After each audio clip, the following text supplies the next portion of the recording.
Hi, so we are here with Mr. Gordon Johnson. Thank you so much for coming to our studio. It's so honored to have you here.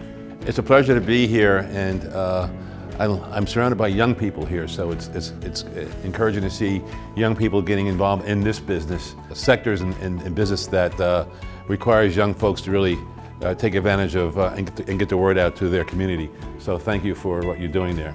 Thank you. Could you please introduce yourself to our viewers? That's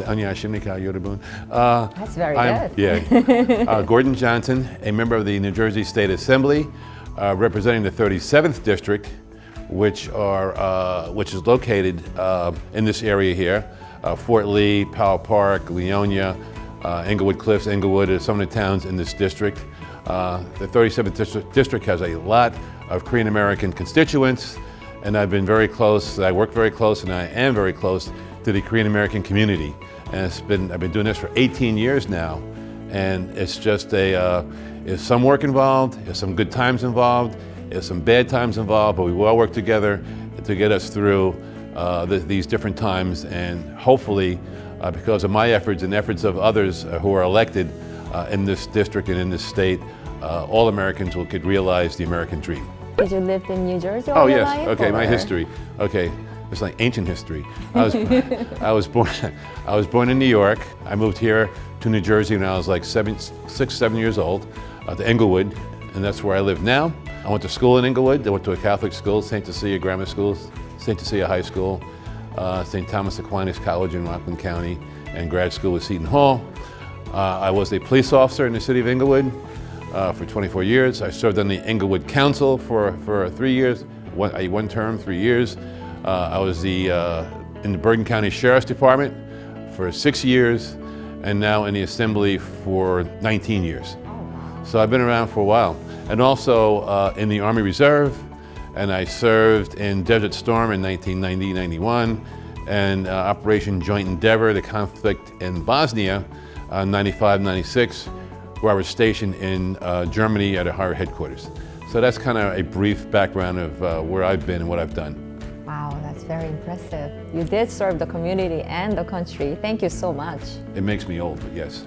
Could you tell us a little bit about your family as well? Sure. My wife, I have three kids. My oldest son, Brandon, lives in Tampa.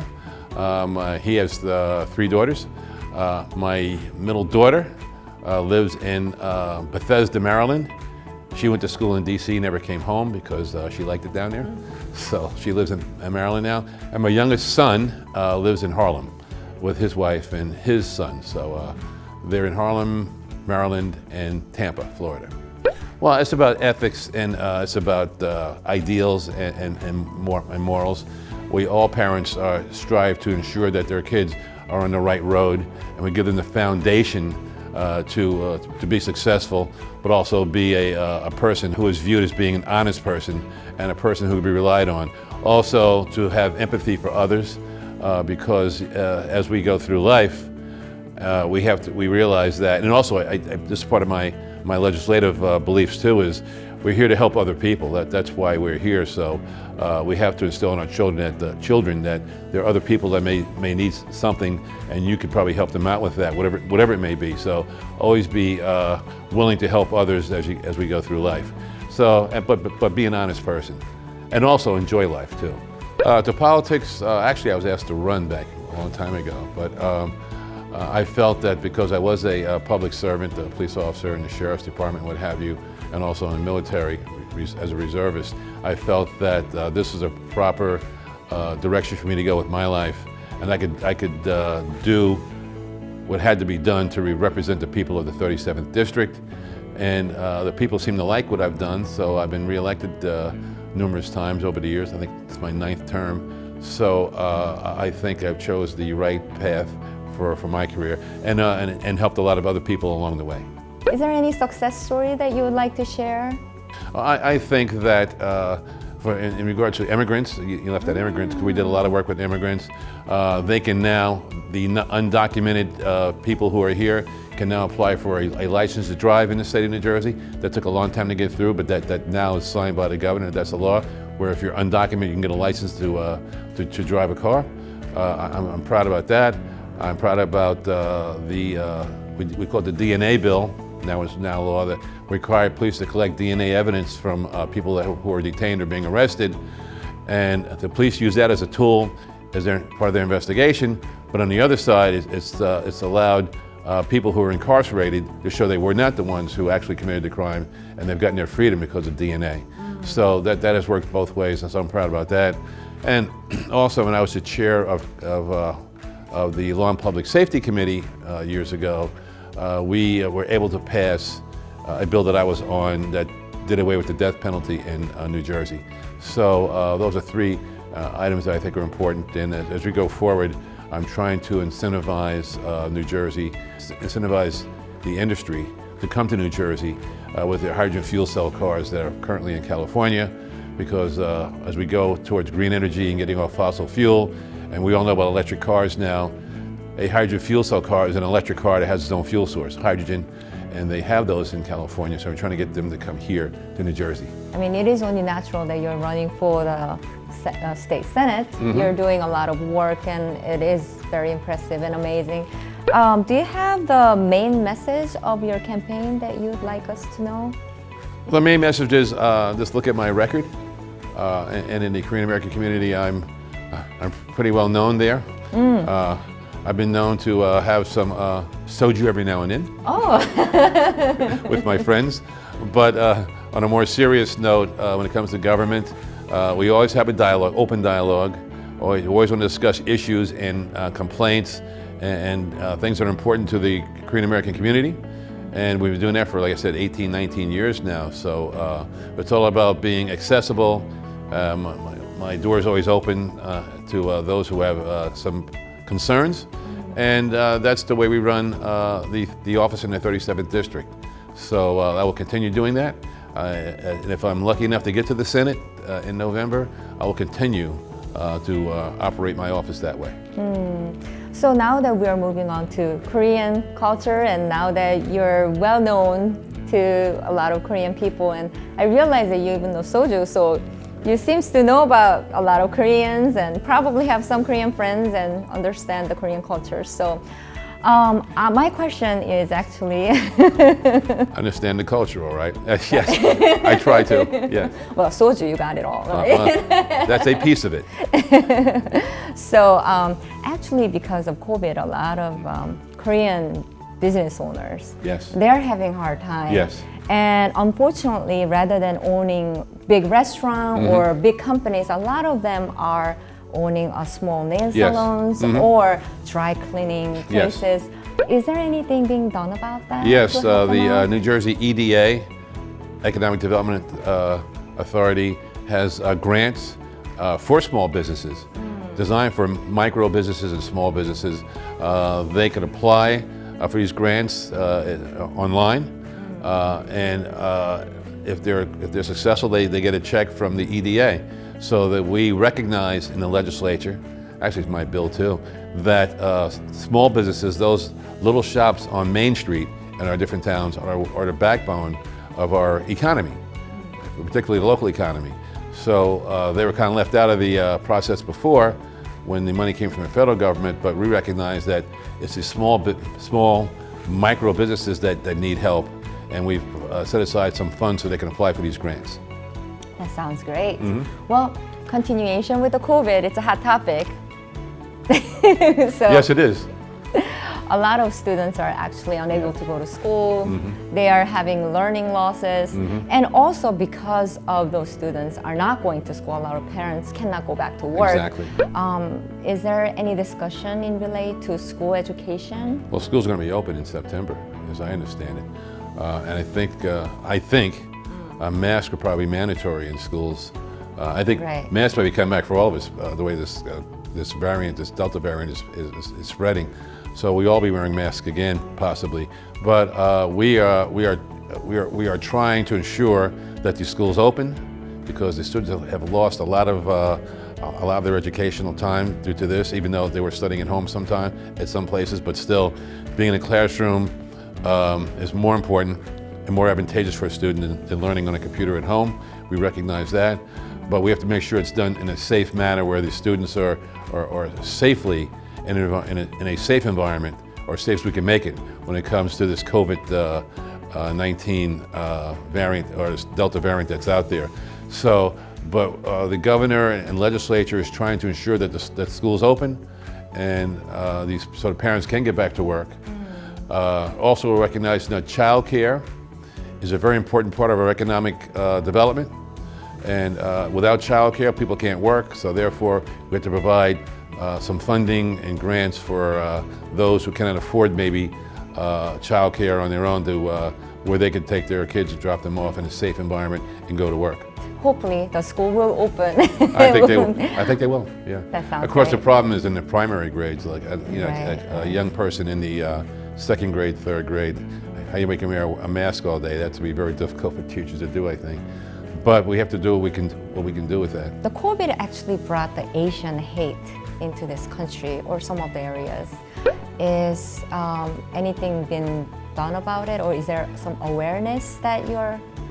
I think in this recognizing? district here, when it came responding to that, I think the young people again got involved in that, and they actually started these demonstrations and rallies, bringing that to light. I'm so proud of them for doing that, and I was a part of that. I joined in with them because there's no place for hate here, of course, and of course, being a Black American, I've been through it.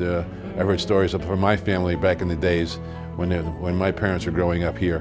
So there are people out there. There's some ignorant people out there who feel that they are superior to others or are scared of others because they look different, or have a different religion, or have a different philosophy of life, and we cannot allow that to be a part of this of our America. So I commend those young people, those young Asians who got out there and started these demonstrations and rallies in this district here.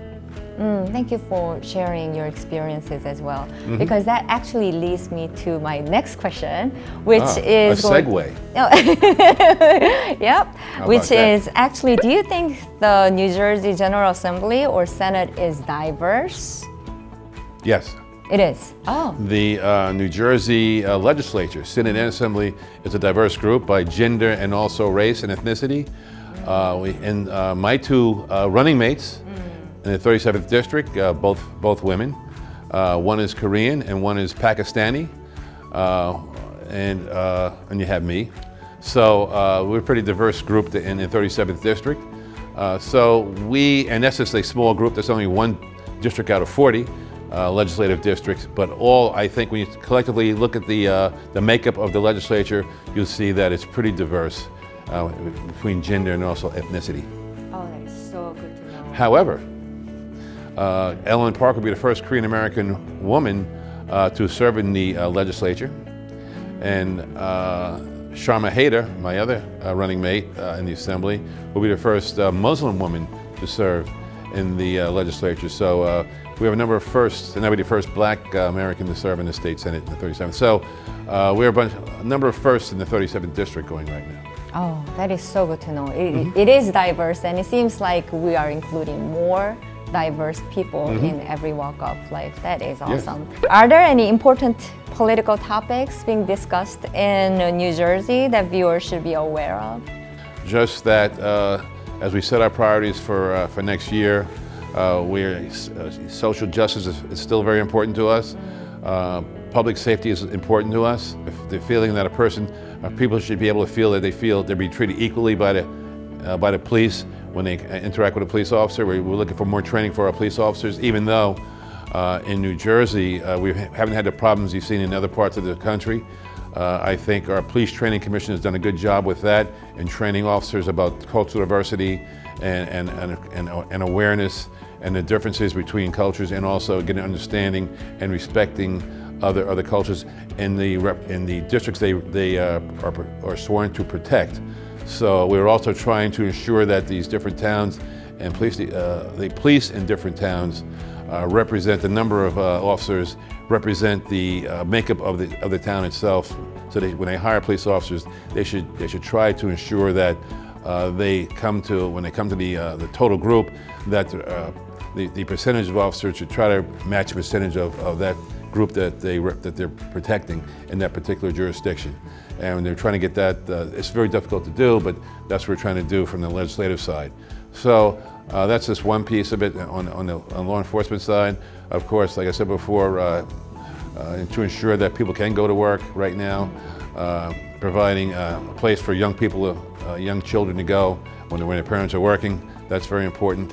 And also getting us off of fossil fuel, trying to incentivize the electric car industry, whether it be hydrogen fuel cell cars or the plug-ins, but to try to ensure that they are incentivized to bring these cars here and build out an infrastructure for these systems, because if you have a plug-in car, you have to plug it in somewhere.